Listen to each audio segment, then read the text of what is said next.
Hey guys, welcome back to another episode of Simuleo. So, what are we doing today? Well, I put a poll on Twitter, and you guys asked for the Euclidean algorithm. Now, here's the thing. The other options maybe weren't exactly... I don't know what happened. But anyway, Euclidean algorithm is what we got. Let me go ahead and start this by saying the Euclidean algorithm was created in 300 BC. So, it is probably the oldest algorithm that we're going to cover, at least for a very long time. So, with that said, let's go ahead and get started, talk about what it is, why it's interesting, and what we might do with it in the future. I'm going to be honest though, last week I said that the algorithm would be super easy and would take no time at all to implement, and it ended up taking me all week. I'm fairly certain that today's algorithm will take very, very little time. 300 BC computers must have been super slow back then. Well, yeah, they were quite slow. I mean, they were rocks, right? So anyway, Euclidean algorithm. Oh my gosh. Pretend I can make U's and other characters. Euclidean algorithm. Here's the idea. We're looking for the greatest common divisor, right? I think a lot of people know about this quite well. Let's say you're doing 7 over 70 or something like this. The greatest common divisor between both of these guys is 7. You divide both of them by 7, you get 1 out of 10, right? So you can use this to reduce fractions. More importantly, though, you can use it to do a lot of, basically, there's a lot of interesting things you can do with this algorithm, some of which we've already done before. For example, with the Euclidean, Euclid's orchard, we use this algorithm in order to determine, or in order to create like the fractions in the square lattice. So anyway, how does it work? Well, it works pretty straightforwardly. And again, you guys are going to be really really sad by this page, new page before, we do greatest common divisor of A, B is going to be, here's one method, while B not equal to 0. We do some sort of temp variable is equal to B. B is equal to A mod B. And then A is equal to the temp variable, right? This is one method that uses the modulus function. We can also do this recursively, not so big of a deal, but we can do that if we want. And in the end, we return A. Okay, and then new page before. The next method is subtraction method, which is greatest common denominator, or divisor, sorry about that, of A, B.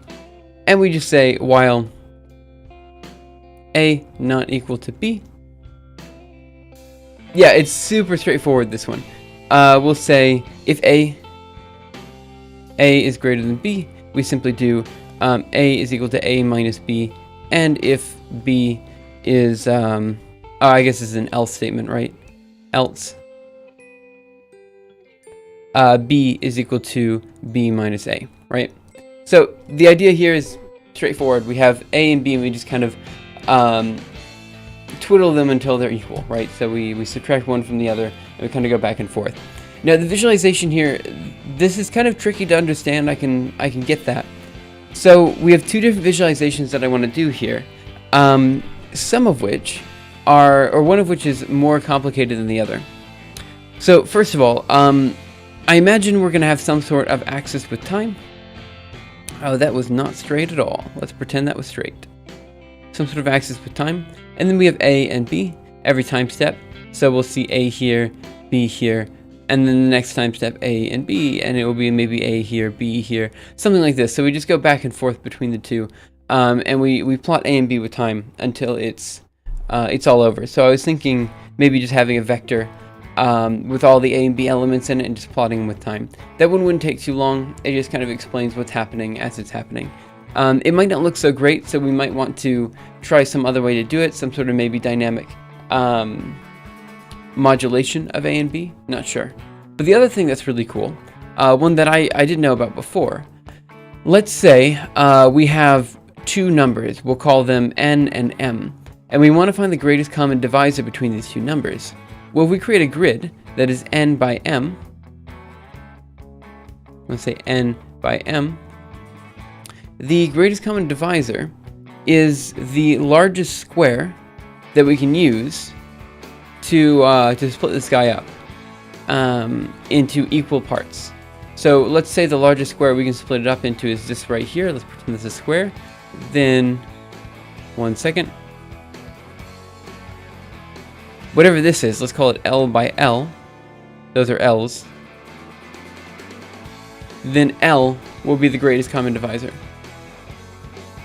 It's just a way to visualize what the greatest common divisor is, but I think it's quite interesting.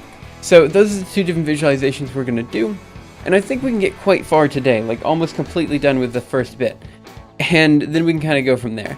However, for this to work in the scientific visualization library, we need to add some new visualization routines, I suppose you could say. So in order to do that, I think we should probably, I think this is a good exercise to do, because I think this will give us more visualization abilities in the scientific visualization library, which will be great for the future. So that's, even though the algorithm might be rather straightforward to implement, I think in the end, this will be good to do. And I think it'll probably be good to show, because after doing the tree traversal as of yesterday, when I put out the video, I think it's probably pretty good to do something rather straightforward the next week. So tree traversal, I think, will take a little bit longer to implement than, for example, the Verlet algorithm. So I think it's good to kind of hop back and forth between something a little bit more complicated and a little straightforward, and go back and forth. Now, there's one thing I want to point out. Week after next, which, this upcoming weekend will be the Euclidean algorithm, I'm thinking about doing something a little bit less algorithm-y and a little bit more, I guess you could say, computer science-y. By that I mean, maybe not doing an algorithm the week after that, but maybe doing something that people need to interact with the algorithm archive as it is so far. Hey, Ikir. Oh, by the way, demo applause, Buttercake, thanks for coming in. I know I didn't say that. Thanks for coming in, Ikir. So here was the idea. Maybe next time, instead of doing, again, another algorithm, we could take a step back and cover something like Git or Vim or even Big O notation or something like this. Because I think in the end, these are all necessary things that people need to know in order to interact with this channel, interact with the Arcane Algorithm Archive, so on and so forth. So I kind of feel like maybe we should do that. We should move forward, and we should work on building also depth of computer science knowledge there. Now, the only issue with this, first of all, I think it's probably something we should at least try, see if people enjoy. So maybe once a month. So like we do 3 algorithms a month, and then once a month we do like something more computer sciencey. The problem with this is that most of the people on my channel, and this is something I realized last night, are probably not there for algorithms. They're probably there for like math visualizations or something like this. Because for the most part, my highest rated videos are the eigenvector video and the 4-dimensional video. Oh, what I'll do if I do a VI thing is I'll do first VI, and then after that I would do another video maybe later in the future about Vim. Because VI I think is easy enough that I could cover in a single video, but Vim with all the plugins and everything you can do with it is quite complicated. And I don't think I could cover that in a single video. So I do VI first, because everything you can do in VI you can also do in Vim, and then move forward with that and do Vim after that. But I don't know when I'll do that. There's so many things I want to do, and there's so little time to actually do it, I mean, it's both good and bad. On the one hand, it's good, because that means I'm probably not going to run out of ideas anytime soon. On the other hand, it's kind of bad, because this means I will prompt something for you guys. I'll say, hey, I really want to do this, and then it won't come for like a month, because I have so many other things I need to get done. So, you win a few, you lose a lot. That's life. CD projects, Simuleos. CD projects, Simuleos. Oh yeah, that is true. But you can use all the VI bindings in Vim for the most part, I think. Oh yeah, actually some of them were a little bit different. Yeah, okay. That's something we might need to check out. Okay, so let me go ahead and make a new directory, and this new directory will be Euclidean. How about we go into Euclid? Since it already exists, and why not? By the way, let me just go to... Yeah. I mean, I use the I, so in the end, what I'll end up doing is... Becca Lemon, I think you should do what you want, and not necessarily based on the highest rated. I think that's true too. But up till now, so for the past couple videos, let me think. So the algorithm archive isn't exactly new, right? I created the algorithm archive months ago, but for a while, I wanted to just do some algorithms. I wanted to work on the algorithm archive because honestly, and I don't really know how to put this without like potentially stepping on someone's toes, but here's, now we have a sample size of 1, but in my opinion, the algorithm archive might be the most important thing I've started since I've done this channel. I mean, the YouTube channel is nice, the Twitch channel is nice, but ever since I was really little, I've always wanted to be an author. And so the algorithm archive gives me something that kind of combines literally everything I've wanted to do.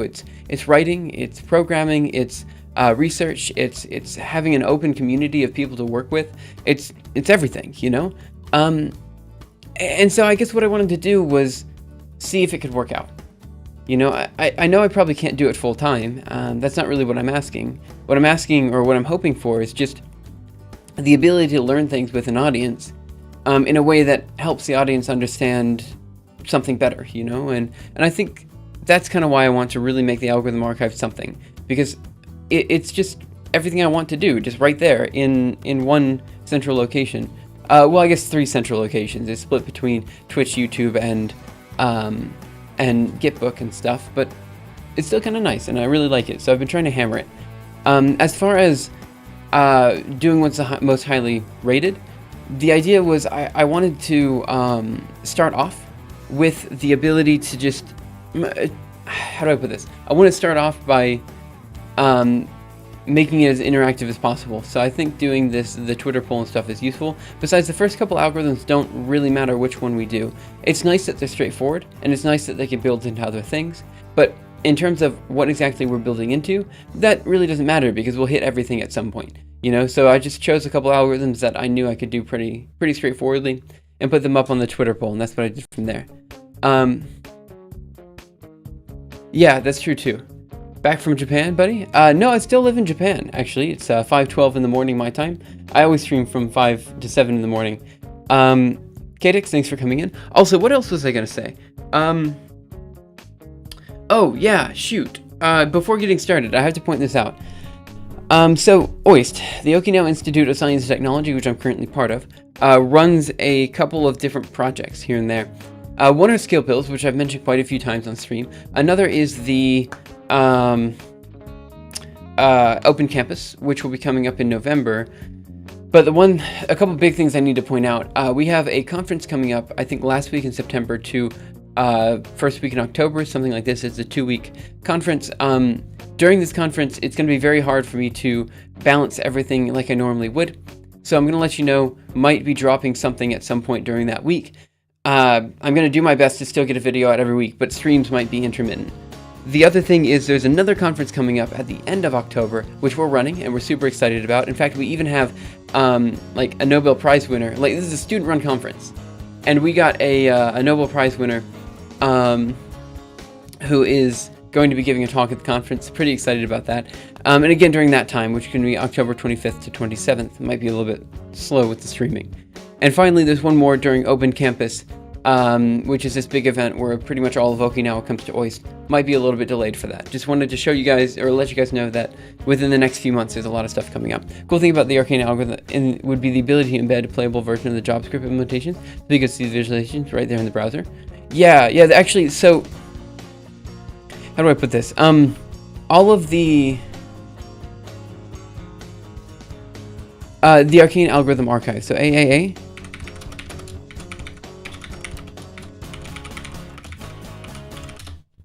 That's under KCR, but that's how it goes. Yeah, I think that's a good idea, Gastro. And the other thing I wanted to point out is I think, I'm not really sure, but I think I can use WebGL. Not thing. Good thing people submit playable versions of JavaScript implementations. Yep, that's totally true. Thanks, Buttercake.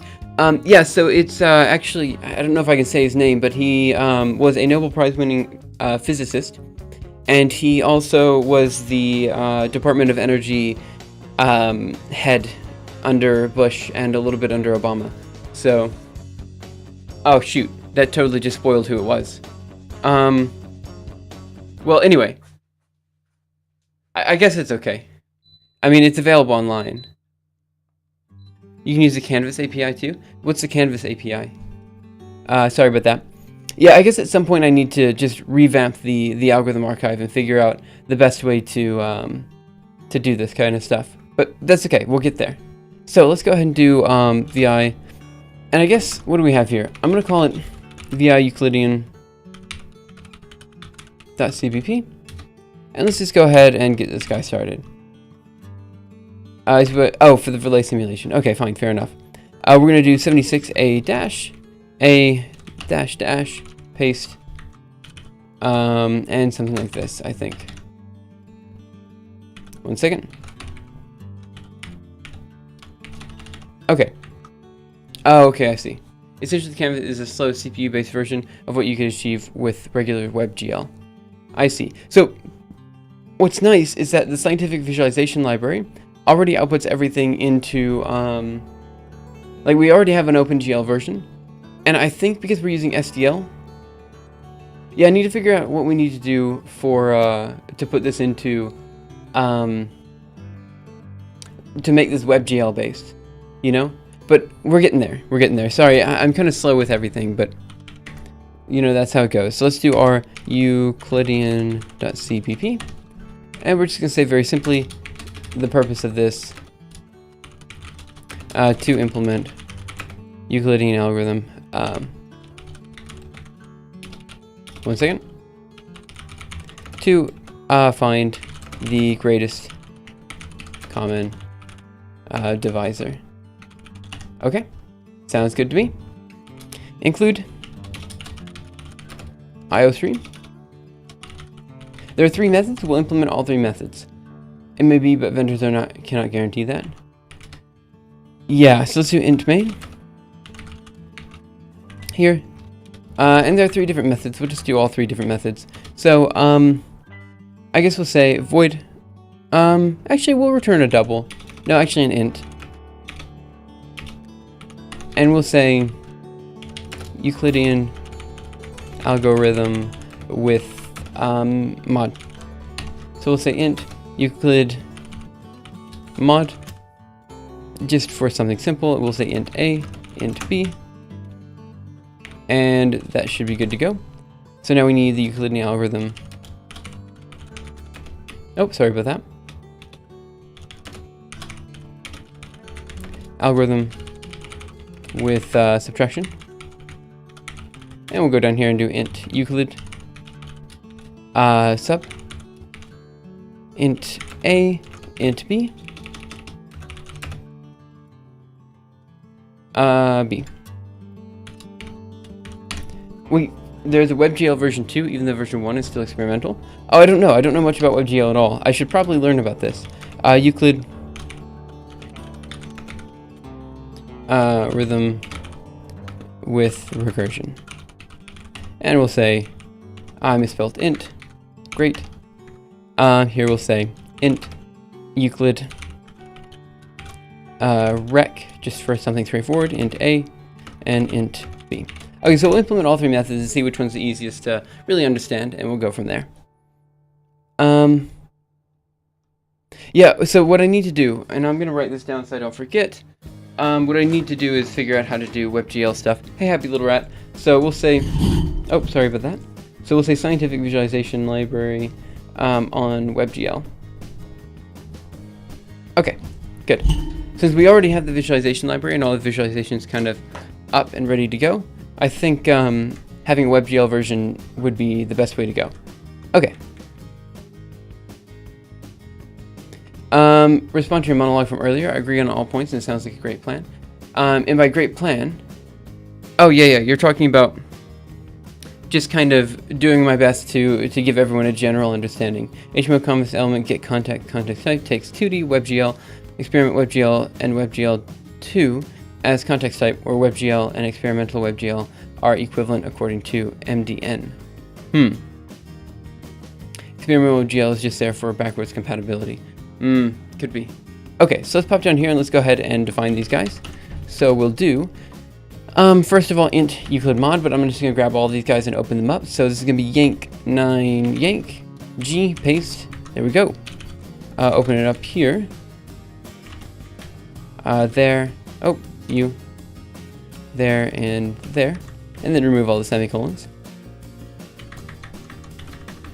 Okay, so let's start with the Modulus method. It'll be removed eventually. Okay, so let's pop down here and we'll say while b is not equal to a, and we're gonna have to go up here and do int temp,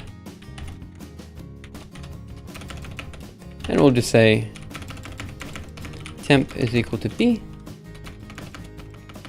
is equal to a mod b, and I forgot to do times, and then we're going to say what is it, a is going to be equal to temp, something like this, and we should be good to go. So let's go ahead and give it a shot. So let's say Euclid mod, and we will say it's what should we try? Let's do a and b, so let's try 7 and 70. Go over here and let's try compiling it. CPP. Mod was not declared in the scope. What's mod in math?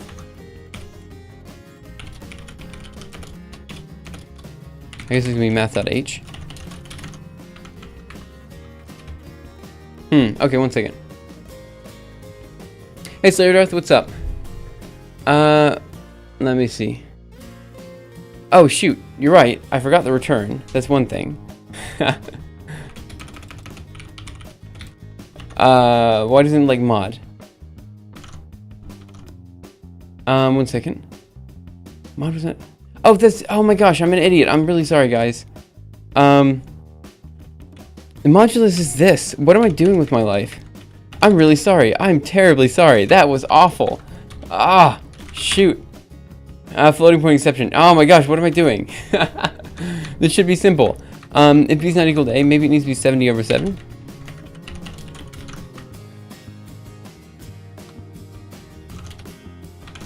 Why am I getting floating point exception? The heck? Int. These are all integer things. Well, b is not equal to a. I don't know what I'm doing, guys. This is super... I've done this before. I don't remember what the problem is. Make them doubles. Why make them doubles?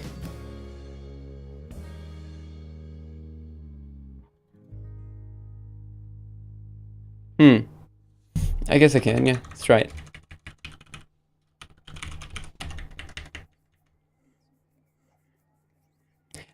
Man, I should be spending my evenings learning Japanese. Yeah. Okay, let's go here. Change this to a double.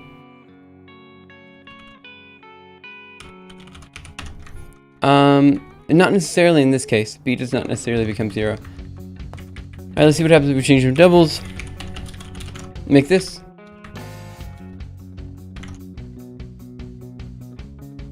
Yeah, okay. Obviously. 1 second. Let's move it back to ints.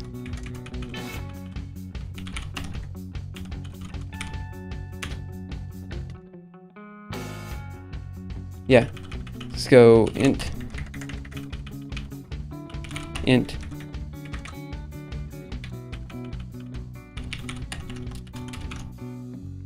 Oh, you know what I forgot to do?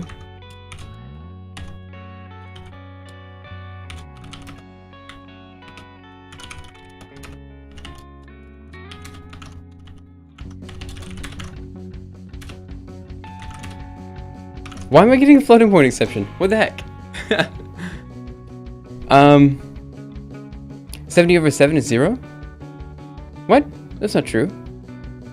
70 over 7... Oh, 70 mod 7. Oh,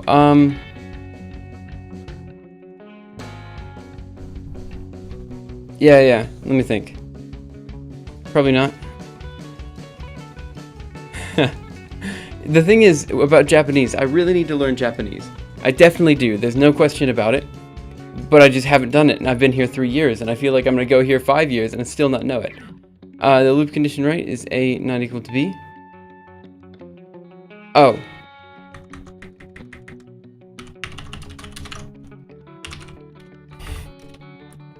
Okay. Well, let's just pretend... Oh my gosh, guys, I'm so sorry.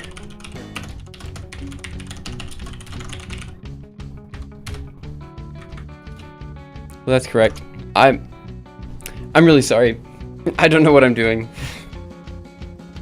Oh my gosh, this is like watching... You're right, CVC. You guys are all right. I don't know what I'm doing. I'm very sorry. This is like watching, you know, you watch someone play a video game, and they're like really bad at it. That's what you're watching right now. Okay, good. We all do silly stuff programming on stream. Yeah, fair enough. Okay, so let's do the subtraction based method, and let's do it right. So this time we're gonna do while a not equal to b. Okay. And then we pop down here, and we say if a is greater than b. And then we do else.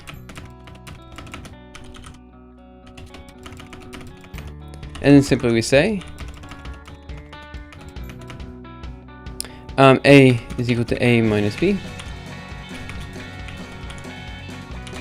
Yank that, paste it down here, and we'll do b is equal to b minus a. And then we return, I believe, 1 second. It's an easy algorithm. It's done in 10 minutes. Hey, look. 527.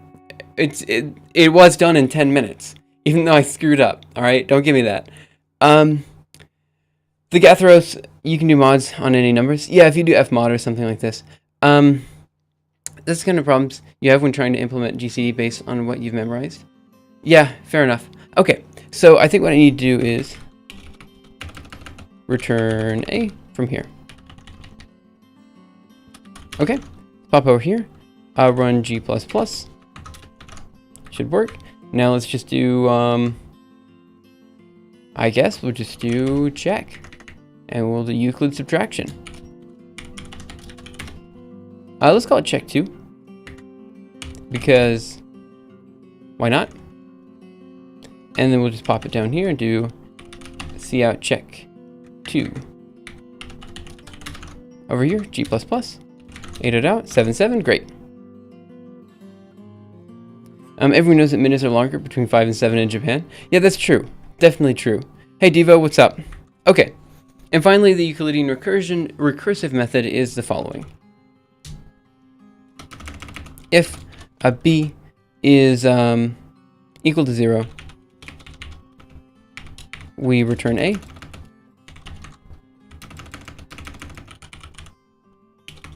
Return a. Else we return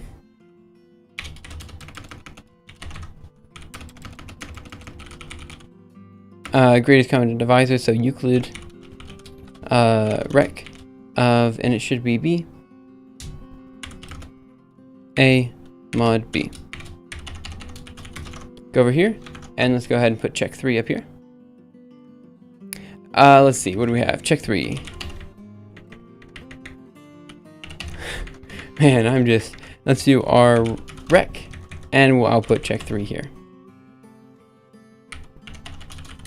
Go over here, run G++, 8 out, 777, great. Okay, so let's do something a little bit more complicated. Let's just put in some random integers. So we'll do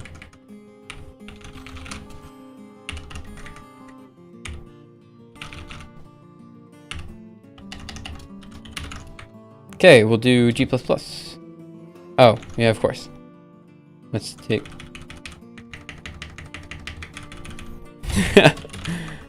G++. 8 it out. 2. Yeah, I guess that's expected. Yeah, I just realized that after running it. I apologize for that. Yeah, I guess that's about expected. Let's do something with 128 in common or something like this. So let's do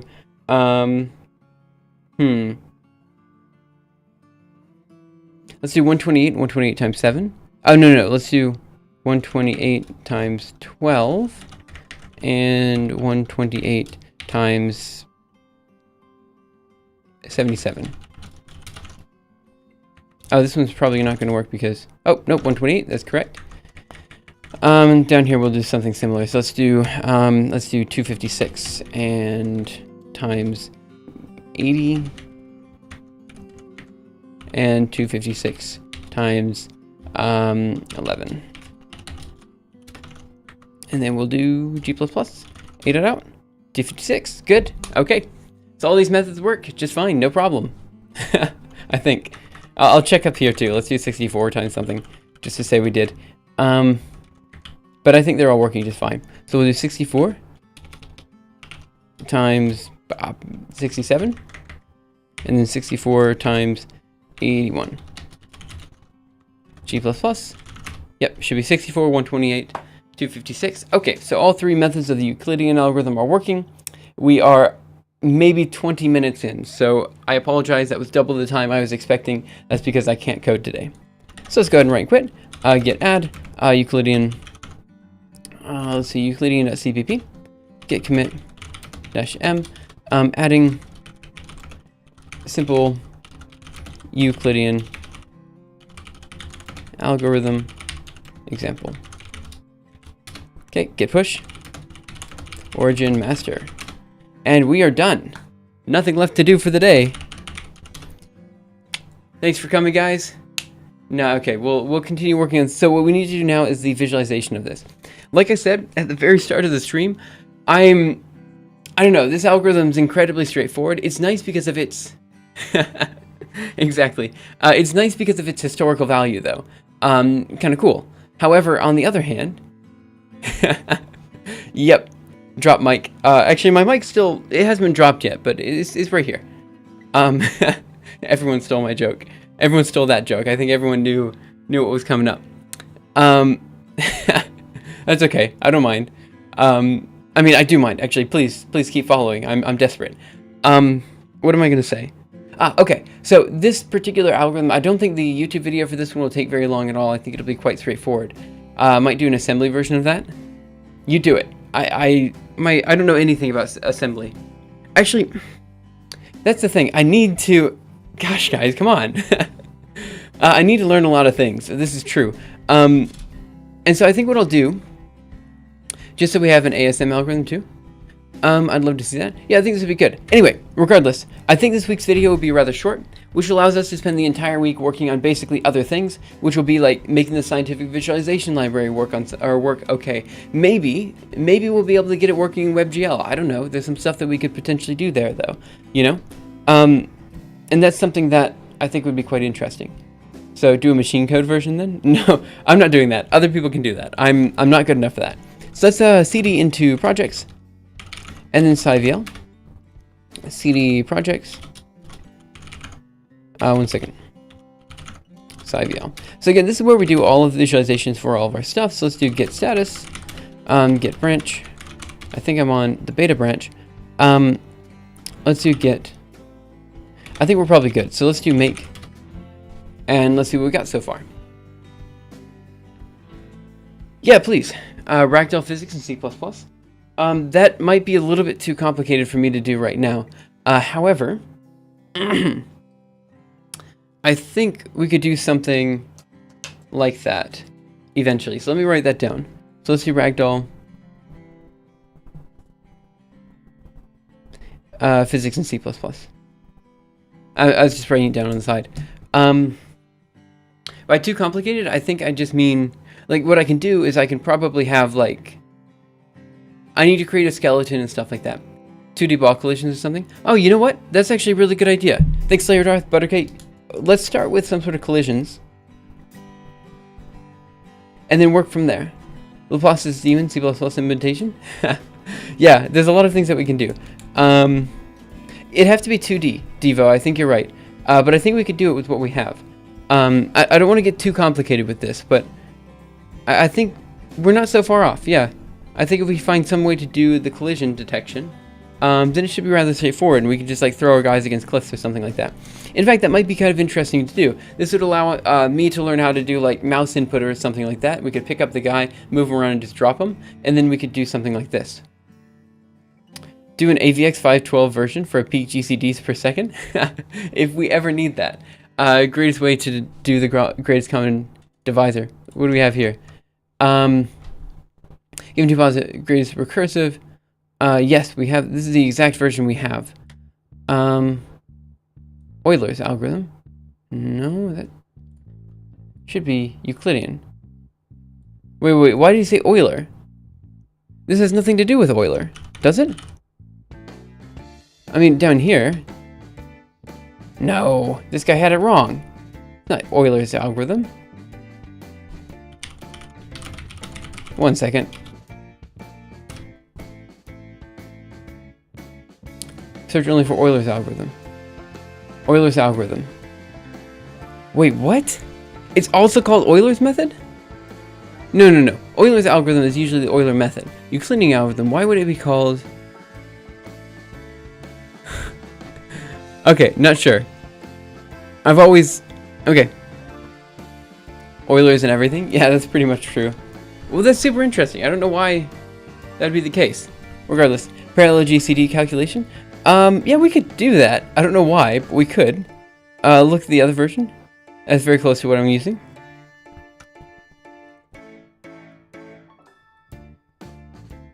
This guy down here. Let's see. If u equals 0. Oh, I see. Yeah. Let me get some water real quick.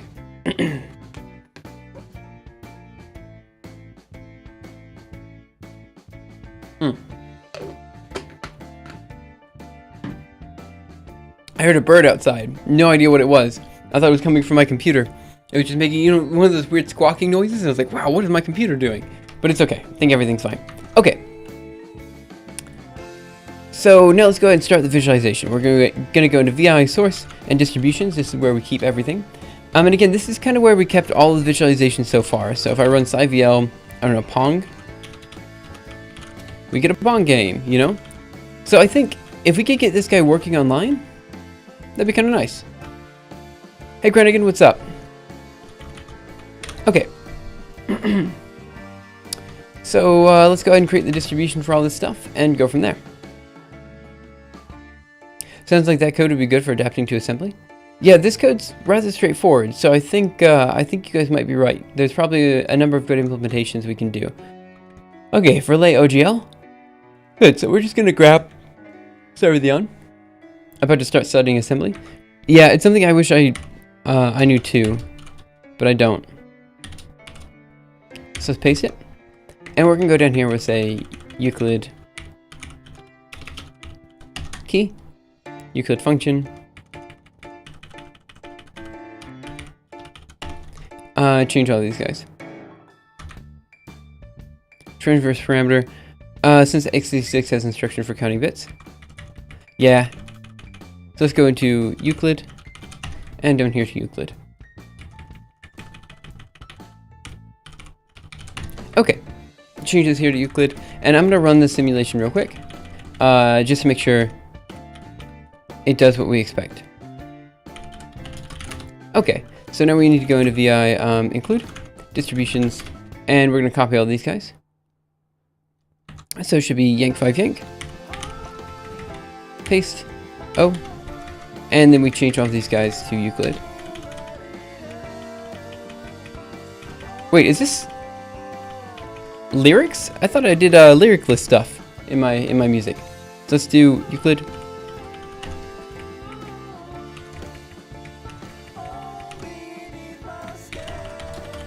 Okay. Let me check what song this is real quick. It says no Vox right there. Whatever. That's okay. It's fine. I'm not really sure what that was. I grabbed like basically all of Josh Woodward's music and I'm playing it in the background. That one was the only one I've heard so far that has lyrics in it. And I've been listening to this pretty much on random shuffle for a few days straight. So I was pretty surprised to hear that. But it's okay. Okay. So we do this. Now we need to go into VI source. GL. Yeah, it's okay. And then let's grab this and do yank6 yank. Paste it down here and change it to Euclid. And change all these guys. 8x. Euclid. There, and there. Okay, so this one, if we make clean and make, should work just fine. Okay, so when we run this, we should see the same simulation that we had before with the traversing the tree. So let's go into SciVL and let's do S and we're going to run Euclid. Okay, yep, here's the tree visualization. If I run depth first search, it goes through this way. And if I do breadth first search, it should go through the other way. So we have the visualization up and running. That's pretty good. Now let's go through and do the GCD visualization. Should be rather straightforward. Okay, I always say that. I should always say it should be straightforward. That's the physicist in me. It doesn't necessarily have to be straightforward. So, distributions.cpp, pop down here, and let's get this guy ready to go. So first of all, I'm going to clear everything that is dependent on the tree traversal algorithm. So let's go ahead and get rid of all these guys. Yep, probably need to get rid of that guy. Okay, row number, child number, node number, resolution, radius, all this kind of stuff can go. But I think the rest of it can stay. Yep, so that should be able to stay. And let's pop down here and remove all the shapes. I think everything past this point can be removed. Okay. Like that. Now, Yeah, I need to find a better way to organize all this, but that's okay. Yep, just a black screen. That's what I want. Okay, so now let's talk about the visualization we want to do first. Again, there's two different visualizations, and I'll kind of leave it up to you guys which one you want to do first. The one is basically just a bar graph with A and B versus time. I'm trying to think of the best way to do this one. And I'm not sure I necessarily know for sure the best way to do it. So here, let me show the visualization I'm talking about on Wikipedia so it makes a little bit more sense. So Euclidean algorithm, let me go up here to the top. And here, okay. Something like this visualization is what everyone kind of shows, but it's kind of hard to explain, and I don't really know, off the top of my head, I don't really know exactly what it's doing. So here, let me read to you the description. It says, Euclid's method for finding the greatest common divisor of starting length BA and DC. So this is BA and DC. Both defined to be multiples of a common unit length. Fair enough. So we say they're integers or something like that. The length DC being shorter is used to measure BA, right? So then we have some sort of offset here, which is AE. AE now measures twice the shorter length DC. Wait. But only once, because the remainder of EA is less than DC, right? So then we say EE now measures twice the shorter length DC. And we kind of keep going here, so on and so forth, right? So basically we measure one length with the other length. We find the extra distance, and then we subtract out that extra distance from the smaller length, right?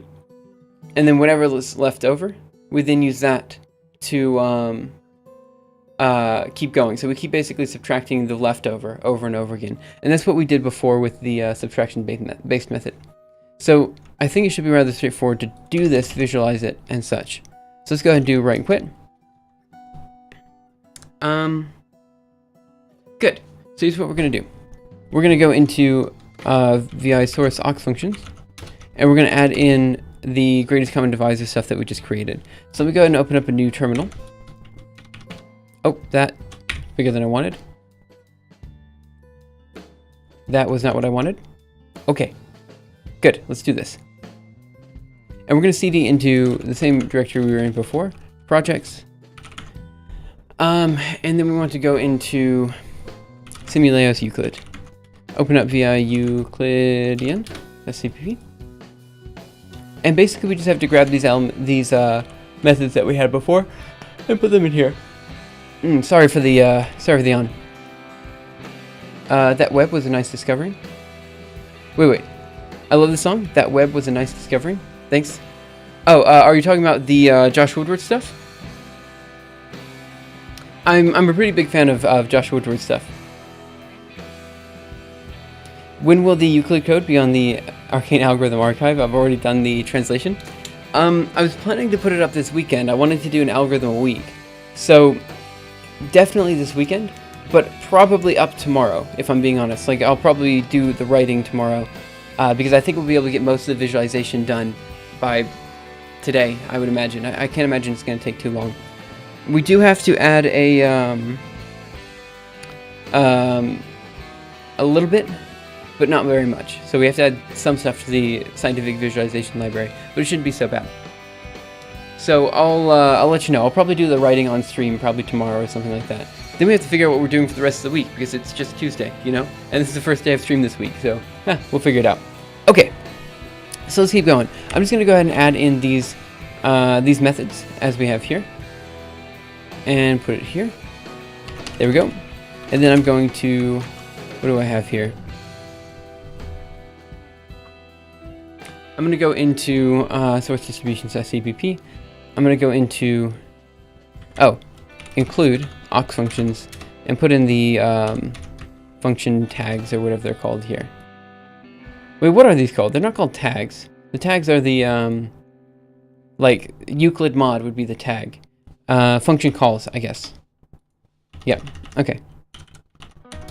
Write this, go over here, write and quit, pop it over here, make that. Should be okay and good to go. Okay. So now for the visualization. I guess what I'm going to do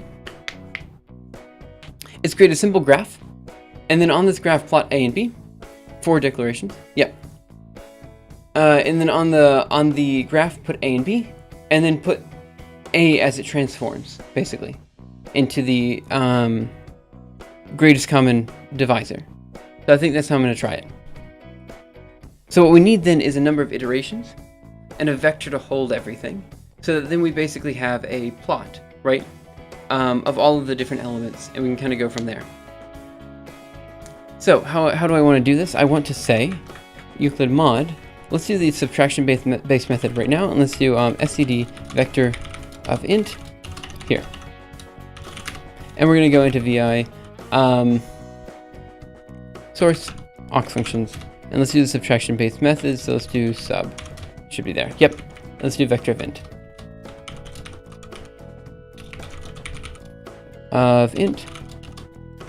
oh, oops, there we go.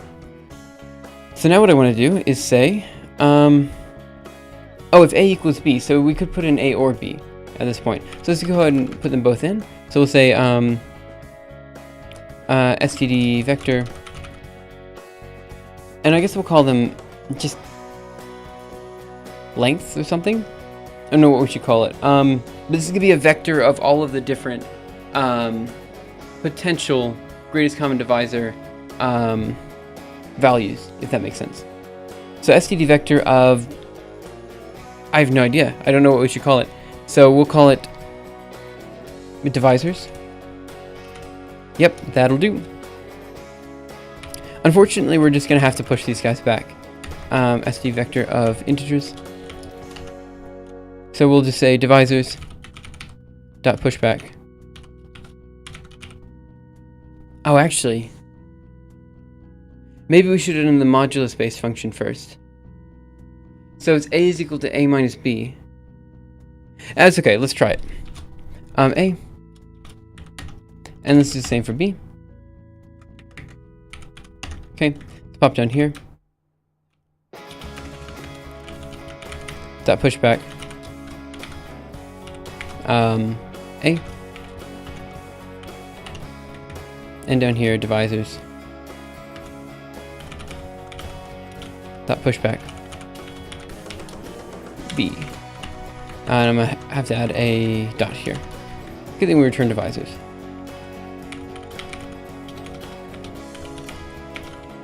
Okay, so what this gives us is a list of all the potential divisors with time, and then we should be able to go through and fix things up, or basically do the visualization. So let's go here, and let's say, what do we have here? Include aux functions. I want to go into distributions, and for now we're just going to do something rather straightforward. Thanks, Demo Applause. I think I got it in the end. Let me make it just to make sure, because that's totally how proper programming practices work. Okay. So I want to go ahead and do the greatest common divisor here. So what we're going to say is std vector of integers, and we'll call it divisors again, is going to be equal to Gcd. Oh, I think it's Euclid, and I think I called it Euclid sub. And we're just going to take two random numbers again. So let's say the largest random is going to be 128 times 8, and then 128 times 9. Okay, so the largest value will be 128, right? And we'll see what happens. Okay, so now what this will do is it will return back to us a basically a number of bars that we're going to want to plot. So let's go through and plot these guys and figure out how this is going to work. So now we have to create all the different shapes.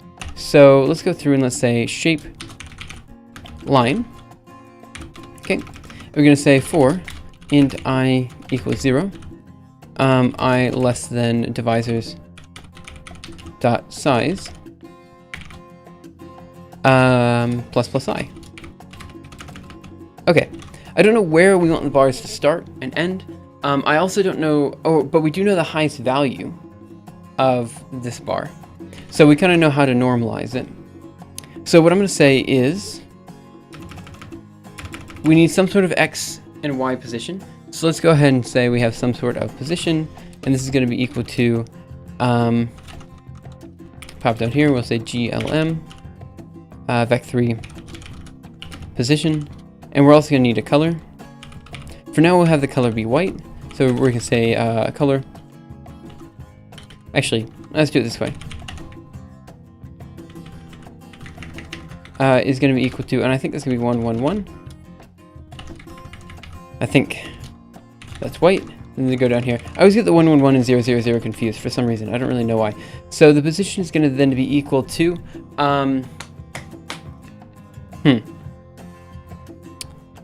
So it's X position, it's Y position. Oh, you know what? Just did GCD in Haskell because I learned that recently.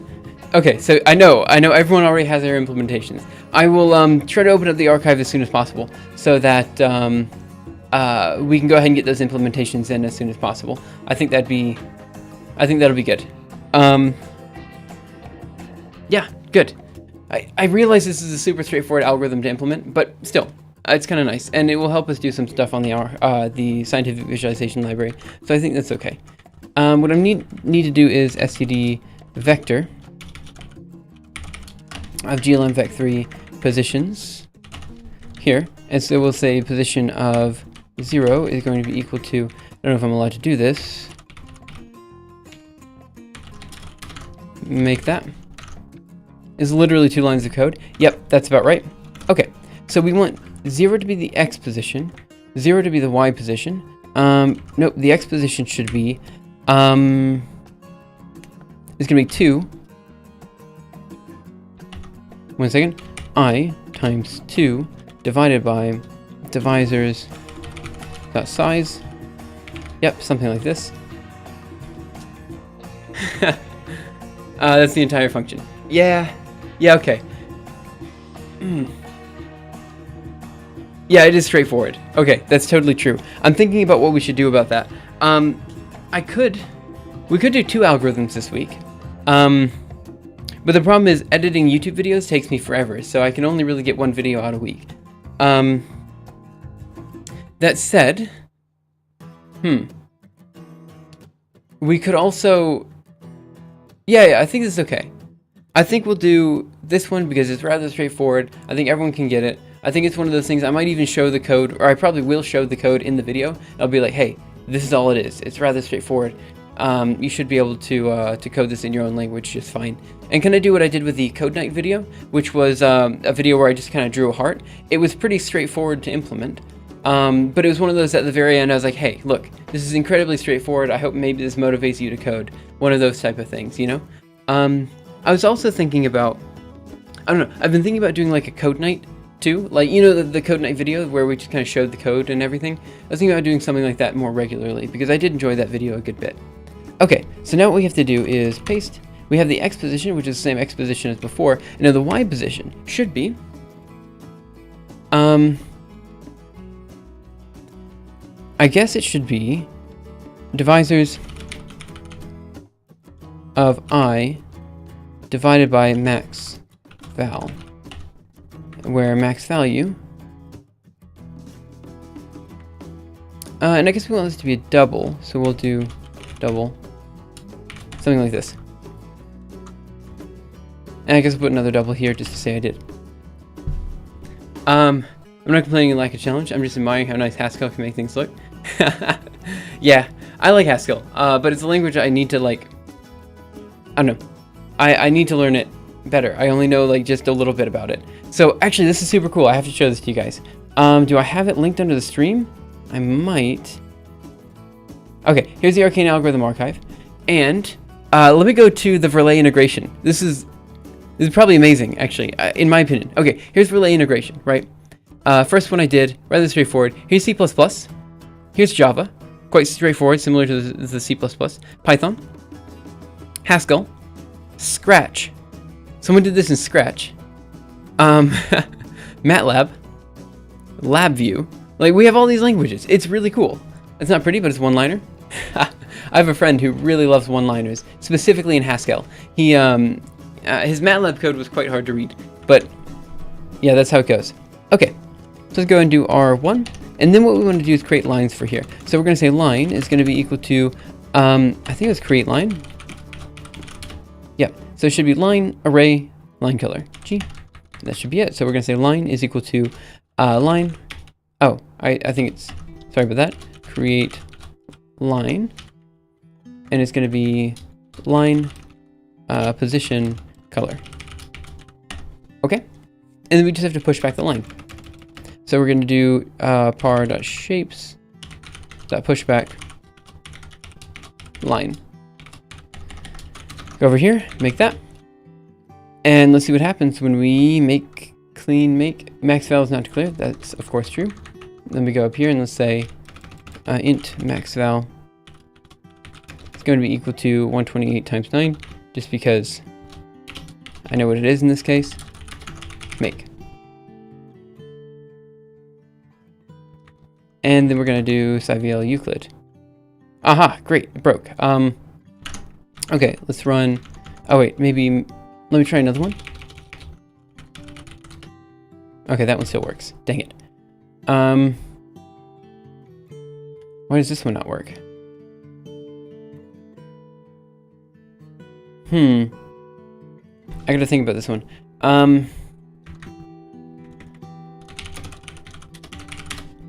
Let me get some water while this is making.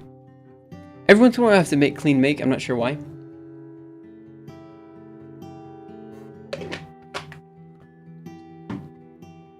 Okay. Nope, still didn't work. Okay, so why is this not working?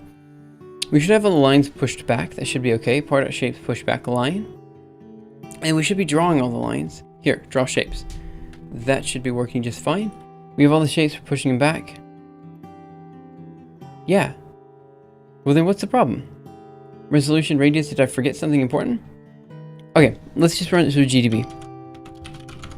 And then we're going to run -s, and we want to run Euclid. Go over here. Let's do backtrace. And let's go ahead and get rid of this. Control D. Yes. Okay, let's see what we have. It says set of OGL, Euclid OGL, distribution. So it says we have a problem at 980. Position 1.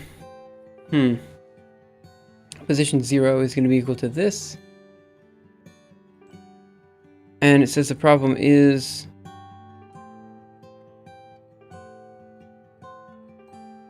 glmvec3. Actually, what is the problem? Segmentation fault. Position 0. Oh.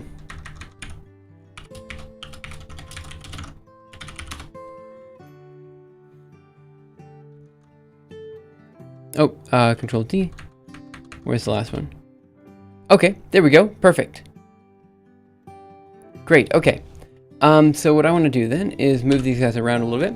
So this, the X position should be -1 here. -1 there. And then we're going to make this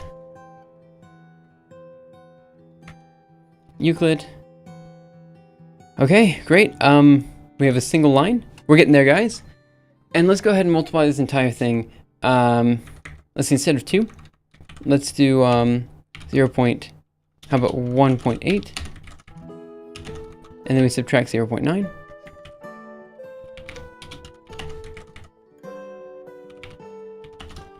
And then let's go ahead and remove this double here. Like that. SciVL Euclid. Okay, there we go. That's kind of something. Okay. So what are we seeing here? We see A and B. B is larger than A. We know that this value here is 128. So this value should be the same as this value. We're outputting B and A every time step. Okay. So let's drop this down a little bit. So let's see, what do we want? Divisor I divided by max value. So let's say 2 times. And let's drop this down to Y position of -1.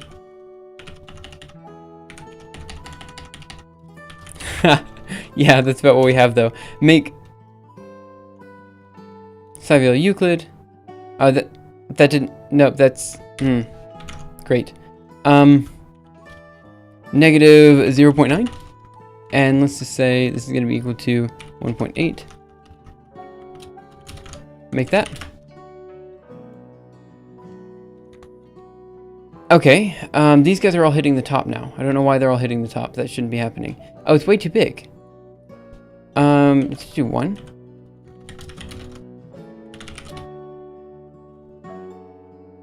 What? Oh. Like that? Okay, Euclid. Yeah, okay, this is kind of what I was expecting. I'm not sure why the others were so large. Wait, what? This isn't right. Oh, I know why. This one goes up there. No, I don't know why. Oh, I know why. We're gonna want to do minus 0.9 here. Make.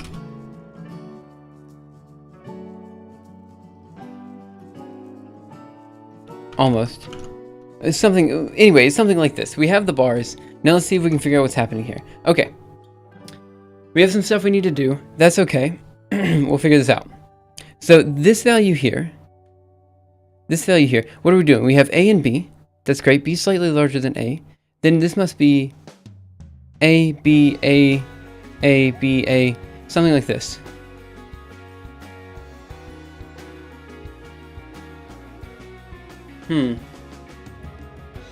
Okay, let's go through and do the mod version 2. Whenever I look at the white lines, they seem like they're growing and shrinking, like an optical illusion. Yeah, that's basically what's happening. Okay. Let's go through and also add the ability to do this for the modulus version. So let's go into vi include aux functions, and let's go ahead and do that. So in here we'll do std vector of int Euclid mod, yep, and let's go into vi source aux functions. Now let's go down to Euclid something. Yeah, there we go. Okay, so let's go ahead and do it. We're going to say of int is going to be equal to divisors. Okay, and we're going to go ahead and push back. That push back. And we want to do A first, then B. Eventually A and B become the same. Oh, B goes to 0. So I guess, what do we want to push back? Do we want to push back A or B here? Oh, I don't think that works. Let's push back A and then B. Temp equals B. I guess it doesn't matter because we'll say, because A is just B of the previous time step. So we do A and B, right? Then B changes. Yeah, so let's do B.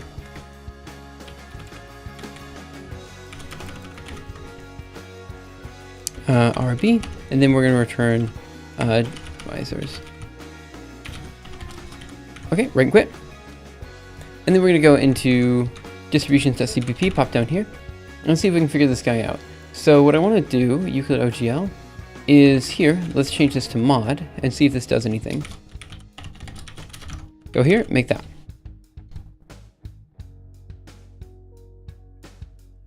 Great. I screwed something up.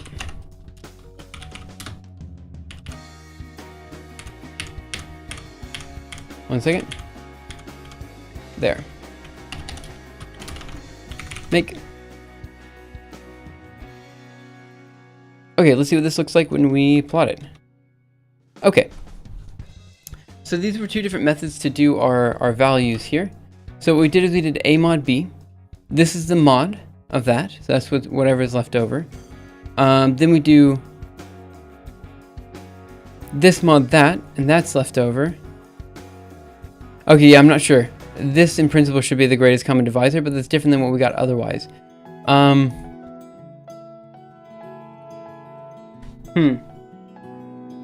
Yeah, we gotta find a better way to visualize this. But for now, to make it look a little bit prettier, so let's go into vi source aux functions. No, distributions.cpp. Okay. We want to draw this guy with time.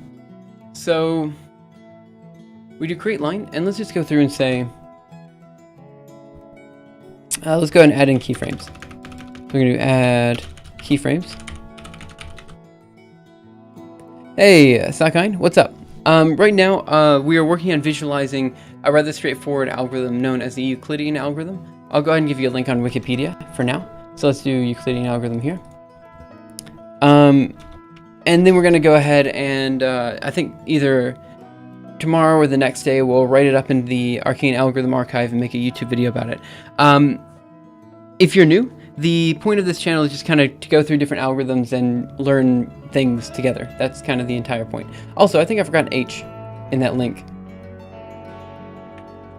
Yeah, there you go. My apologies. I don't think TTPS is anything. Okay, so we're going to add keyframes to a line, and I think I just want to do time plus 1. Something like this. And I think that's okay, so let's go up here and let's say time equals 0. Okay, is this going to work? I don't remember. I think I have to do a little bit more for add keyframes. I think I need par. Yeah.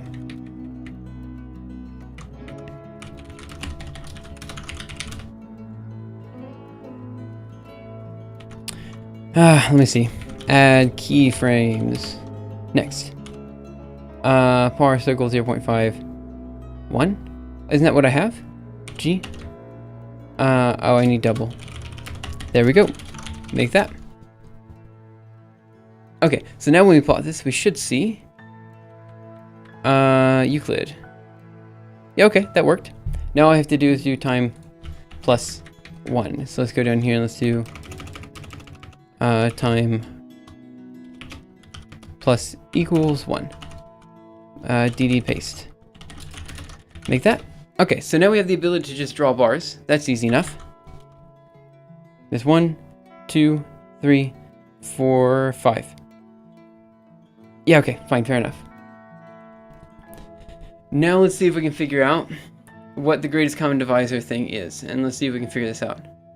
Watching your stream periodically. Yeah, I thought I'd seen your moniker before, but I wasn't quite sure. So I figured I'd just go ahead and throw that out there in case anybody new is watching. I haven't had so many new people watch recently, but that's okay.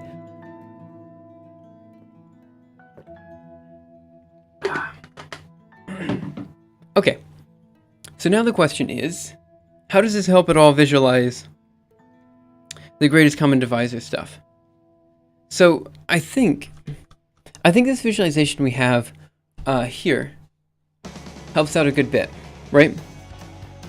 So what we actually need to do, I think, is we'll have A and B, and one of them will be longer than the other, right? So if A is greater than B. So then, in that case, what we need to do is we need to plot the larger one, and then the smaller one on top of the larger one, right? So what we'll do is, oh, yeah, but I have seen you on YouTube, I think. The Gathros, I definitely have, because I think you submitted, was it in C#? Or was it in C? You submitted something recently for the tree traversal. So I appreciate you coming in. Okay, so now what we have to do is figure out the best way to do these plotting.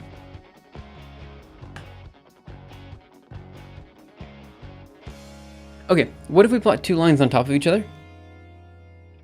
And we show like the difference and then put it down on the next line. You see what I'm saying? Yeah, that's what we'll do. Yeah, okay, let's try this.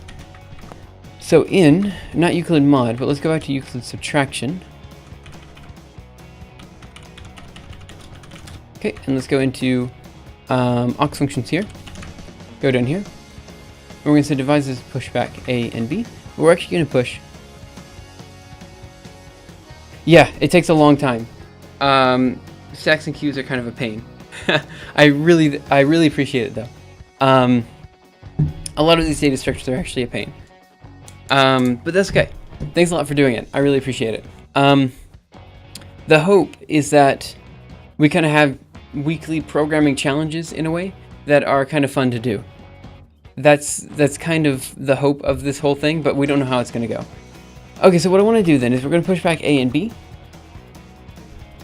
And then we want to push back the following. So let's say if A is larger than B, then we want to push back A first, then B, and else. Here, let's do, oops, sorry about that. There, and there. And then we're going to yank paste and change this to an A. and then we're going to paste it down here too. Okay, A, B, B, A. Good. So now if A is greater than B, we're going to want to do A first, then B. Or B. And then if B is greater than A, yep, we're going to do B first, then A. Okay, let's see if we can make this a little bit better. So what we want to do then is go into distributions.cpp, pop down here, and we actually want the positions of two objects to be at the same location. So we have position 0, position 1. And let's go through here and do I plus equals 2. Okay, and we do color 1 and color 2, I think. So we're going to have another color, yank paste.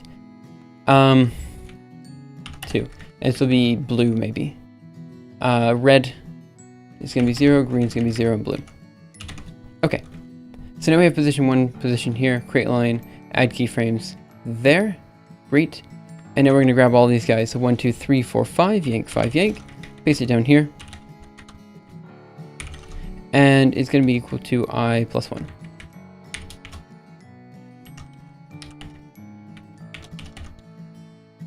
Here, add in a parentheses. Oh, dagnabbit, I'm screwing this one up big time. A plus 1. There, and there. And we have another I here, so I plus 1 there. And this should be okay, so let's go ahead and write this. Go here, make that. Let's see what this looks like. Euclid. Oh, okay, 1 second, something went wrong there. I plus 1. Oh, I see. It should be just I for the X position. And then the color down here should be color 2. 1 second, color 2. Okay, this way, we should see something. Let's go over here, let's make that, and see what happens. What I'm trying to do here is kind of get the difference between the two. So Cyvial Euclid. Okay, wait. What are we plotting here? All of these guys are the same? Oh, I see what you were doing. Oh, this makes perfect sense then. Okay, so here we have this guy here. So here's blue and yellow, and that's the difference, right? So then we subtract the difference there, right? And then the difference between, we subtract the difference, then we see, let me see if I got this right. So this is the difference. We subtract the difference off, and then after subtracting the difference off, we have two values. One is A and one is B. B happens to already be the greatest common divisor. So when we plot B on top of A, we see we have this difference left and this difference. So we keep subtracting that value again and again and again until eventually we get to the greatest common divisor, right? We keep subtracting the offset. Something like that. So we should see 1, 2, 3, 4, 5, 6, 7, 8. Yep, okay, good. I'm okay with this. I think that's okay. Yeah, okay, I think this makes a little bit of sense. So what we need to do then is find a way to make this pretty. And then we can kind of go from there. But we can't explain what's happening algorithmically now. Like, I can kind of take a look at this and be like, okay, we have some sort of, we have two vectors, A and B. The difference is this. We subtract off the difference. And we see that we have A and B are equal. So then we keep subtracting off that difference from there. And this kind of gives us our greatest common divisor. Now, we probably don't need to iterate through that much as we did here, because we don't need all these values. So let's see what happens when we do the mod instead. And I think this one's going to be quite ugly. So let's go through and see what we have. So let's go into aux functions, G. Okay, so here's Euclid sub, and here's Euclid mod. So we have A and B. Let's, what we want to do is push back A and B, I think, every time step again. The modulus of A and B is going to be whatever is left over when you divide A and B, right? So let's do it. We're going to do yank, yank, paste it here, and delete these guys there. Okay, and now we want to push back, basically do the same thing in here. So let's just do this. Oh, you. Yep, paste it down here. And let's add some faces. Right, this, go over here, make that. Let's see what it looks like. Euclid. That's good. Oh, no, this is the same thing we had before. Aux functions, what do I want? Distributions, pop down here, change this to Euclid mod. Make that. See what we got. Euclid. There's 1, 2, 3, 4?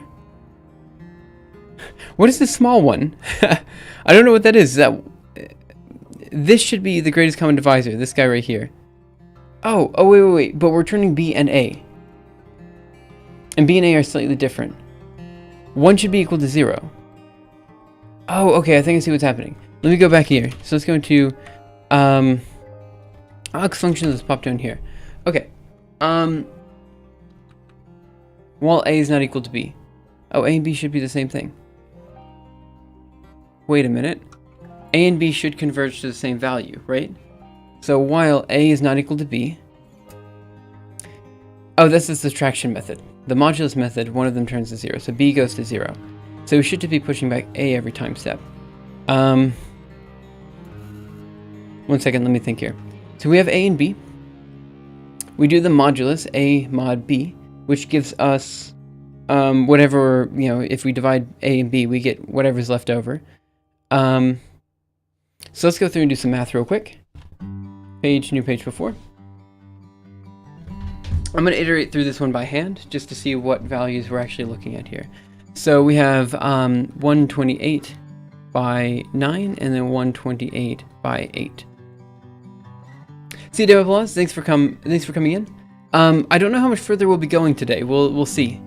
So we'll do this, and then we do basically we're going to do this by hand. So what do we have here? This is going to be B here. So it's going to be 128 by 9. Right? Then we're going to say, so we'll say T is equal to this. Then we're going to say B is equal to 128 by 9 mod. 1 second, mod. 128 by 9. 128 by 8, right? This means the modulus should be... Wait. Should it be 128, right? And so then we say A is going to be equal to 128 by 9. Oh wait, no, this one won't work, I don't think, because we have... It should be A mod B. And there should be nothing left over. There should be 8 and then 9. So this one shouldn't work. But the next one should give us 128. And then we say the next iteration. So let's just say the next iteration. So we'll say T is going to be equal to 128. B is going to be equal to... Yeah, okay, I got it. Okay, so once we have 128, we're set, right? I'm sorry, this isn't making sense. Basically, we keep iterating through until we get 128, which is going to be the greatest common divisor, and then we're good to go from there. So let's see what this looks like when we visualize it. Over here, Euclid. So the idea then is that one of our values, which is B, will eventually become 128. No, A will eventually become 128. And if A is equal to 128, which is right here, and we're plotting A and B, that means the first and second values will be the same. That's true because of the way that we're plotting it. So at one point we'll say A and B. How do I put this? So at one point, we're plotting B on top of A, right? This first line we're plotting A on top of B. The second line we're plotting B on top of A because we swapped them, because one was larger than the other. The next line after that, we say we have A and B, right? But one of them is going to be equal to the 128 value. So this is going to be our greatest common divisor, right? So at this point, we've already found our greatest common divisor. Good, okay. I'm okay with this. I think this is rather straightforward. Now the question is, what do we want to do here to continue the visualization and make it a little bit easier to understand and work with? That's a super good question, and that's going to take some time for me to figure out. As far as what I want people to be able to do, that's a very good question too. Maybe what we should be able to do here, Euclid here, maybe I should move this up a little bit. And then after moving it up a little bit, I should give people the ability to add in their own values for like A and B. Does that make sense? Like I want them to be able to say, I want A to be this, B to be this, and then they can kind of see the iteration of the greatest common divisor as it goes through. So basically I need to be able to add in a text box, I think. Yeah, I think that's what I need to be able to do. For now, let's go ahead and add in a single line that stretches across the screen and get this visualization up and running. So we're going to do aux functions here, distributions here, pop down here, and let's do it. Okay, what this means then, let me think.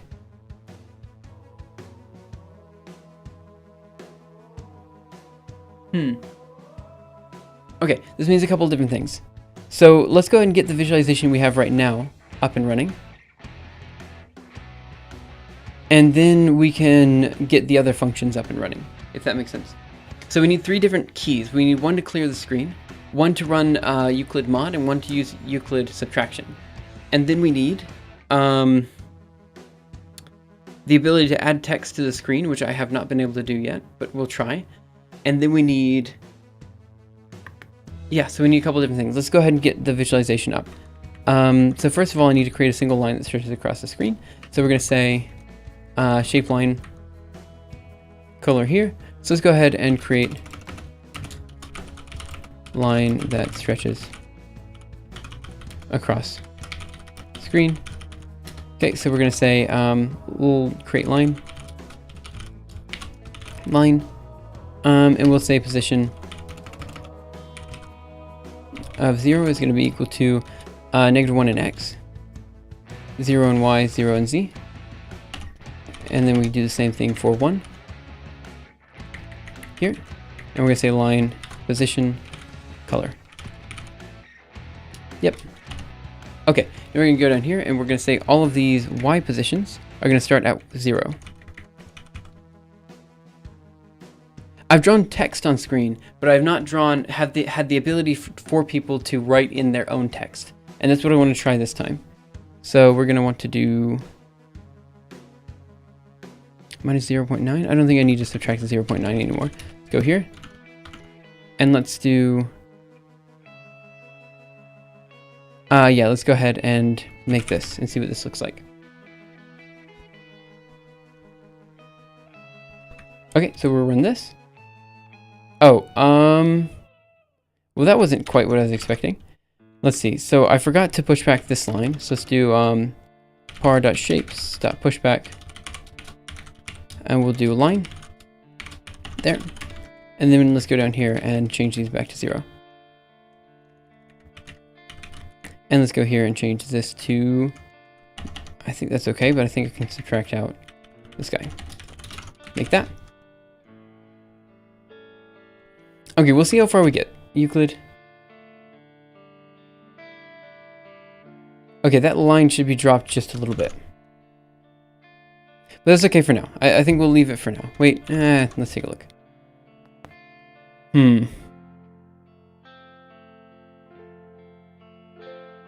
Yeah, okay, I'll leave it for now, but we'll update it in a bit. Okay, what I need to do is basically put all of this into a into the function itself that we're calling. Does this make sense? So I need to, this Euclid mod function should contain all of this. So let's go ahead and make it do that. So let's go into VI source. One second.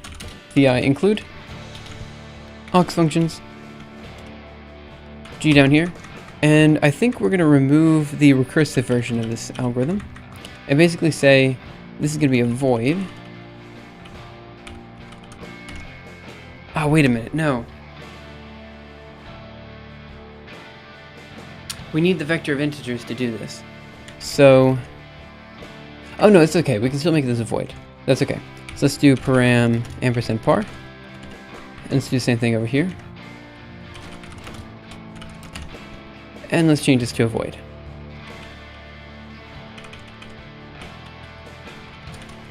Okay.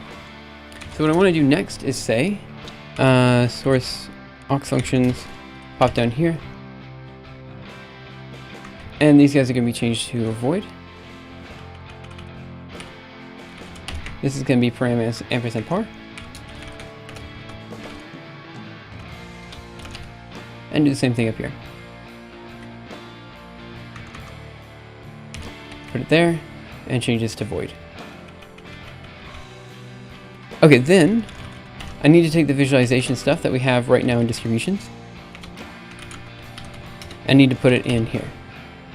Okay, so we have all these guys, and divisors push back. At this point, we don't need divisors anymore. We can just do par.shapes.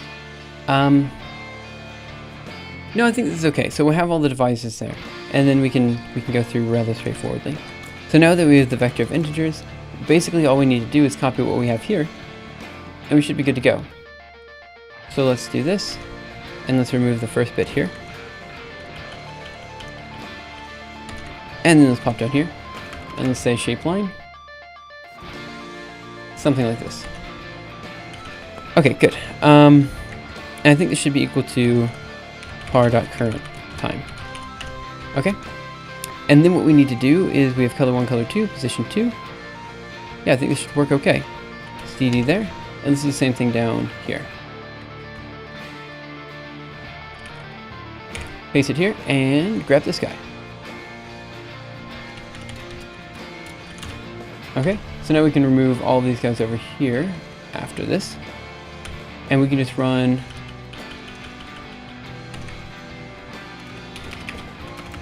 so I'm going to run Euclid mod.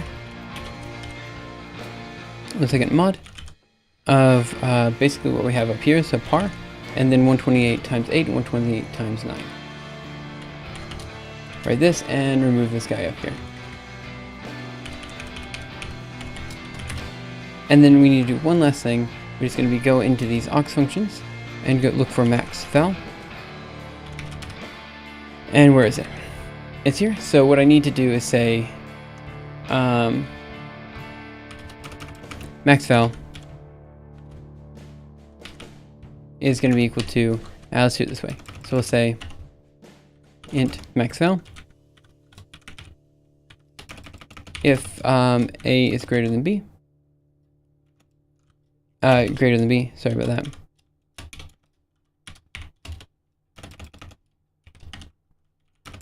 Else here, dd paste.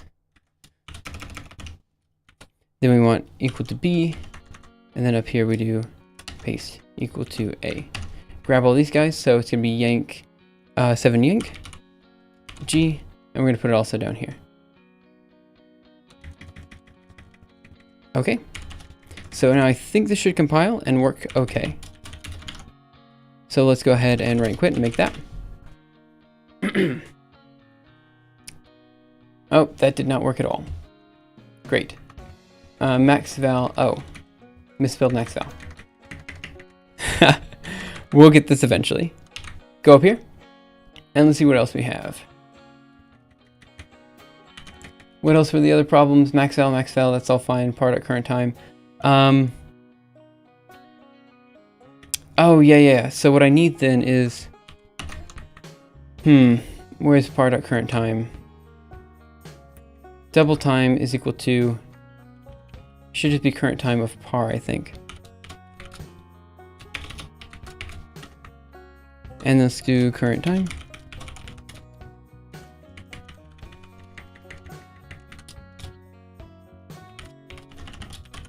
Make that. Okay, what else did I? Oh my gosh, are you kidding me? 320. Let me add an X here. And an X here. And let me see, what else did I screw up? Probably screwed it up here. Nope, that's okay. Make that. And what, 321? If else. Forgot a semicolon. Yeah, I think that's exactly what I did. Euclid mod, yep, let's pop down here to 378. And let's add in a semicolon and make that. Okay, now when we run it, we should see exactly what we saw before. Yep, good, that's what I want to see. Let me make sure it also works with the subtraction-based method. Let's do distributions.cpp. Shapes mod, Euclid mod, so I want to do Euclid subtract. Yep, it is totally hard because it's not like I haven't been using it for years now. Make that. Someone should totally make a tutorial video. That would be great. If only someone was willing to do that. Euclid. Good, okay. I think this is working okay. Fantastic. So now what I want to do is add keybinds to this. So we need 3 different keybinds. We need one for the modulus-based function, one for the subtraction-based method, and one to clear the screen. So we have Euclid key, and let's go ahead and do that. So traverse, row number, what do we have up here? I'm just going to grab one of these guys up here since we already have it. Yeah, that should be okay. Euclid par. I misspelled Euclid. Great. And where's Euclid key? Should be up here. Great, okay. So what we want is one for the subtraction method, so we make that an S. And then we want something similar. Oh, it is broken. D. Okay.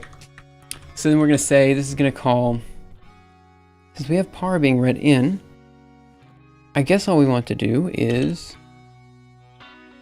the following. So we'll do Euclid. This should be subtraction.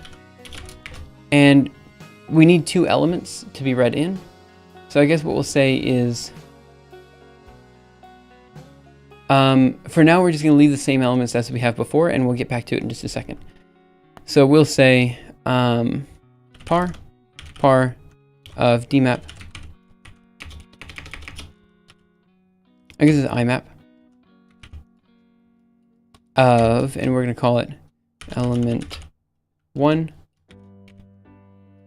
and then par.imap of element 2, because I'm totally original at naming things, and this is the best way to do it. Okay, let's go up here and let's add them to Euclid par down here. So we're going to say,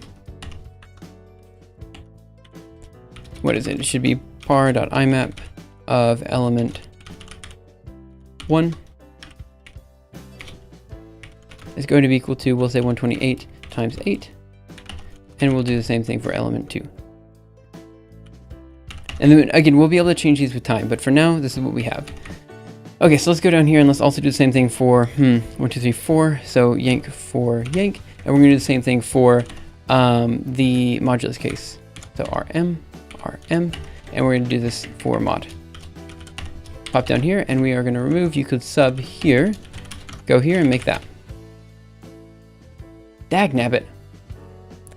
Let's go to 951 and change these to the appropriate guys there.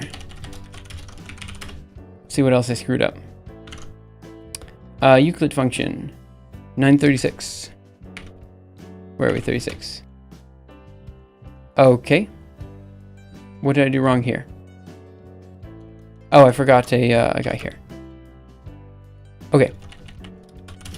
Make that. Let's see what happens.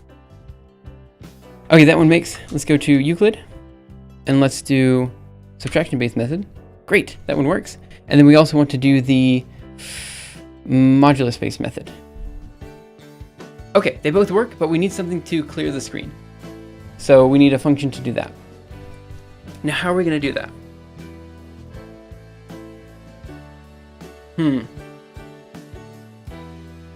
Oh, I guess all we need to do is clear the shapes. So let's go ahead and create a shape function. So let's go into VI source and shape functions. And we want to clear certain shapes, right? So what's the best way to do this? I guess we're going to create a function for clearing all the shapes. So we're say function to clear shapes. And we're going to say, wait, what's the best way to do this? I guess just say par.shapes dot size or par dot shapes is equal to a blank vector or something like that. Okay, let's try it. So we're going to say void clear shapes, and we'll say param ampersand par. Let's say par dot shapes. I just spotted, yeah, sorry about that. It's if that appears, I have no idea what the problem is, so I don't really care so much about it. Par dot shapes is going to be equal to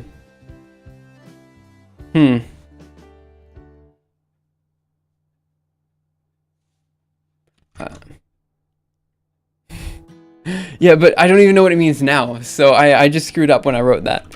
I think this means that the screen isn't appearing or something like that. It's been a while. So we're going to say std vector of shape temp. We're going to say it's going to be equal to temp. Write and quit. Going to vi include shape functions. Now I totally forgot what I just called this guy, so we're going to say function to clear shapes.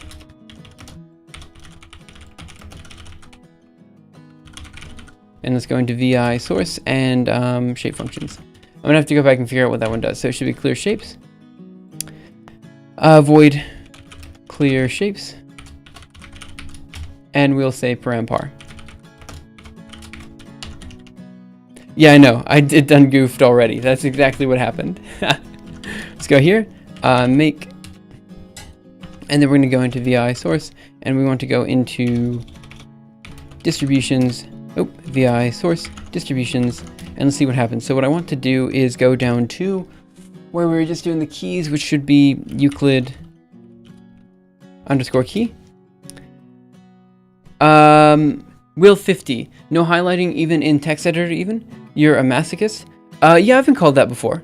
But I don't know. It's one of those things. You get used to whatever text editor you use, and it takes a while to change, you know? So for me, it just so happens this is the text editor I use. So we're going to do this, and what I want to do is the $sign and clear shapes. And let's see what happens if we do this. Make that. It's called minimalistic. Yeah, that's what I was going for. Let's do Euclid C. Oh, great. So then I want to do what the subtraction based method with S. I want to clear. Ah, this is great. This is amazing. Okay, then I want to do modulus based function. Clear. Yeah, that's great. Awesome. Okay, works exactly as I would expect. One problem. No, I'm using vi, which is the predecessor of vim. The only thing I need to do is when we clear, I also want to draw the line. So what I want to do then is this guy. Yeah, that's what I want. Vim unimproved. That's exactly what it is. Here, let's grab all of this and then put it up there. Okay, so then we're gonna clear the screen and recreate that line. So let's paste it here.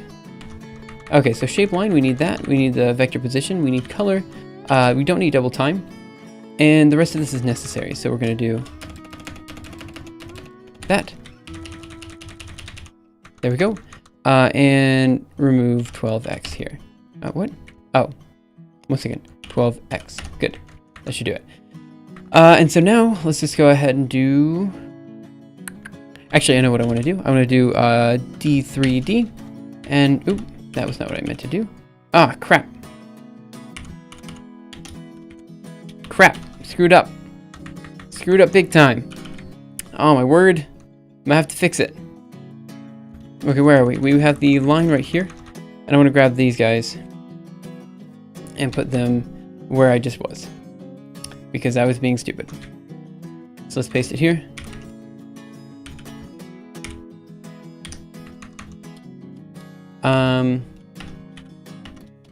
Let's see, 12i space. There we go. So this should make just fine. It should be that when we clear the screen, it should Should work okay. Euclid, clear, clear. Oh no, it's still there. Why is it still there? Part shapes push back line. I cleared the shapes. Then I pushed back the line. Created the line. Wait a minute. Clear. Why does it remove that shape? That's a toy for filthy casuals? I know a lot of people who use Nano. In fact, for most of the skill pills we teach, I think Nano is probably better. There's Kimberly one true text editor, Kate. Okay, let's remove this and that. We don't need them. Let's DD here, paste here. Okay. And I have to defend it with my life? If there's only one editor, I mean, everyone knows what it has to be, right? I mean, there's only one editor that is the true editor, and it's clearly Emacs. What do we have here? Church of Emacs. Let's do it. All hail Saint Ignatius of the Church of Emacs. Okay, what are we gonna do?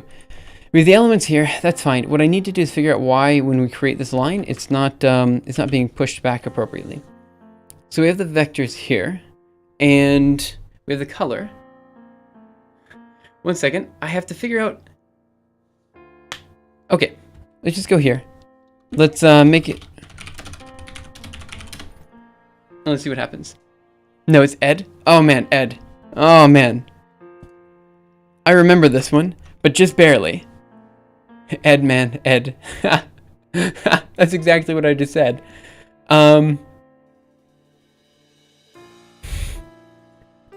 It's wonderful. Oh man, I love the Linux community. I want to do subtraction-based method. Okay, it seems to work.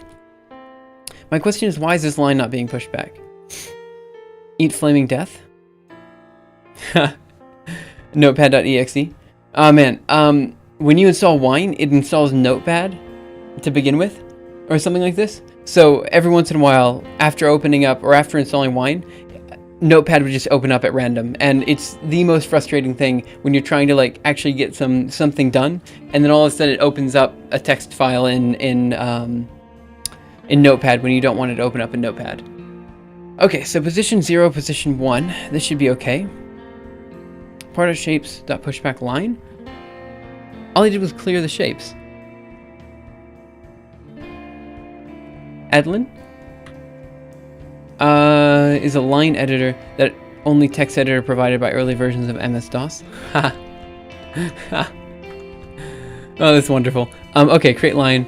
Position, color. Color's correct. Position's correct. Line's correct. Oh, I broke it too early. Dagnabbit. One of these days I'll learn how to program. DD, write, make. Okay. Cyvl Euclid. Okay, great. So now when we press the S, we get the subtraction-based method. When we do the C, we clear the screen. And when we do... One second.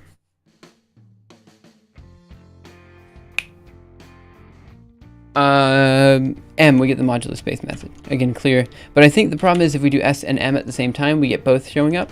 So let's stop that from happening. By... I guess what I want to do is go into... Let's write this. Let's grab this guy here. And then what I want to do is go into VI source aux functions. And let's pop down here to the very bottom, and let's say Euclid clear and parampar, and DD some lines over here. Paste it here. Change this to void.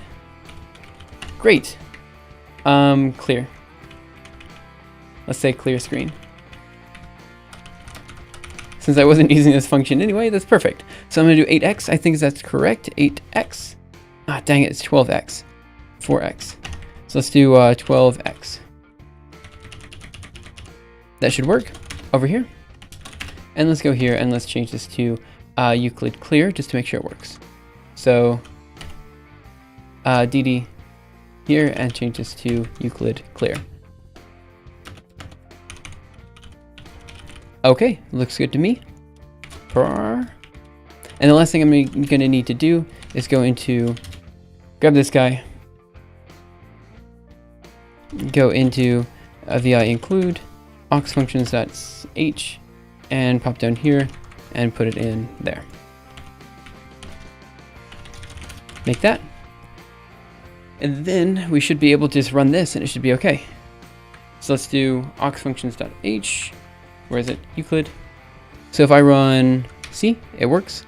Let's do SC. SC. Oh, it's not working. Shoot. Oh, dagnabbit. Okay. So what's the issue then?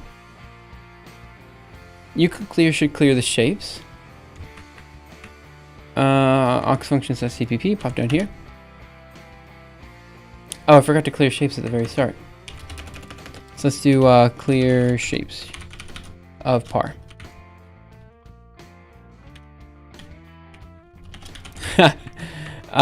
Euclid. Oh, actually, we need to make it first. Okay, now it should work just fine. So now we're going to do Euclid. Let's run subtraction. C. Okay, good. Works just okay. Now let's go up here and we're going to use this Euclid clear before all the other guys. So we want to yank and paste here and paste here. Write that, make that, and very, very slow lasers.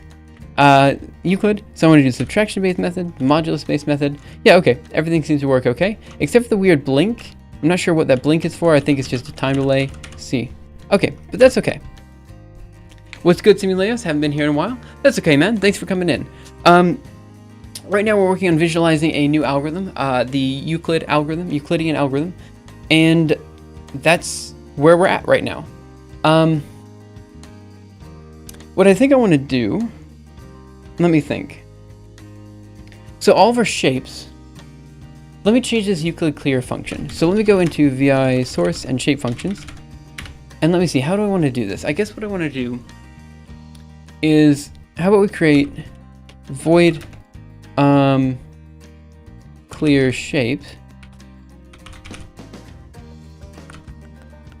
Okay, so here's the problem. In the end, what we're going to want to do is this, right? We have a line, we run the subtraction based method, it shows some sort of visualization, but we're also going to want to have text down here, right? Text and a couple of inputs, right? These are all also going to be shapes. So I'm going to have to modify the Euclid clear function so that it doesn't remove all shapes like it's currently doing. But I think for now, it's okay. We'll just change it when the time comes. So what I need to do is change, I'm going to write this down on the side, Euclid clear to only remove necessary shapes. Okay, so you got gets around, I see. Yeah, he's here every once again. So I think what I'm going to do is remove this. I think we're okay for now. We did a lot today. We got Euclid's algorithm, the Euclidean algorithm up. We have a kind of simple visualization running. Now we have to make things a little bit more complicated to go from here. I think I'm going to go ahead and commit what we have right now, git status, and add all these guys. So git add, include star, source star, git status again. Yep, git commit -m. Adding simple visualization for Euclidean algorithm. Okay. And then git push origin beta. Bad C. That's, I think, the only type of C there is, you know? Okay. So that should be pushed on the beta branch of the scientific visualization library. And that's good to go. So there's a couple things we need to get done before continuing with this simulation, visualization and stuff. One, I need to figure out how to do like text input and stuff like that so that people can like input their own values and all that kind of stuff. That'll be interesting. Haven't done that before with OpenGL. Hopefully it's not going to be too hard, but every time I try to do anything with OpenGL and I say hopefully it won't be too hard, it ends up being really, really hard. So we'll see how it goes. That said, everything's working decently well so far. I'm quite happy with where we're at. So we'll see how things go from here. I apologize, Duck of Doom. I know you just came in, but I'm going to go ahead and end the stream here. So thanks guys so much for coming in. Have a great day, night, afternoon, morning, evening, whatever time it happens to be your time. And I will see you next time for the next episode of Simuleos when we finish up the visualization, hopefully. And if I can't figure out how to do the visualization, what I might do instead is work on the Arcane Algorithm archive tomorrow, go ahead and write up the chapter, and then come back to the visualization the day after that. We'll figure it out. For now, though, thanks so much for coming in, and I will see you next time. And yeah, I'm sorry for triggering you. My bad. See you guys.